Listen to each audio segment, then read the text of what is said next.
আজ আমার রেসিপি সজনে ফুলের চচ্চড়ি। এটা কোনো নতুন রান্না নয়। এই সময় সজনে ফুল খুবই পাওয়া যায়। সজনে ফুল খাওয়া শরীরের জন্য খুবই উপকারী।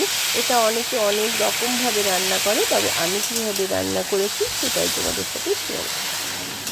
প্রথমে সজনে ফুলগুলোকে ভালোভাবে পরিষ্কার করে নিয়ে ধুয়ে নিয়েছি, আর এইদিকে ছোট ছোট করে আলু কেটে রেখেছি, আর সাদা সর্ষে আর পোস্ত কাঁচা লঙ্কা দিয়ে মিক্সিতে পিষে রেখেছি। কড়াইয়ের মধ্যে সর্ষের তেল দিয়ে কালো জিরে আর শুকনো লঙ্কা ফোড়ন দিয়ে আলুগুলো দিয়ে দিয়েছি। তারপর আলুগুলো ভালো করে একটু ভাজা ভাজা হয়ে গেলে সজনের ফুলগুলো দিয়ে নেড়ে চেড়ে, আর এদিকে যে সর্ষে পোস্ত বাটাটা ছিল সেটা ওর মধ্যে দিয়ে জারটা ধুয়ে একটু জল দিয়ে দিয়েছি। তারপর নুন, হলুদ আর একটু চিনি দিয়ে নেড়ে চেড়ে ভালো করে শুকনো শুকনো করে নামিয়ে দিয়েছি।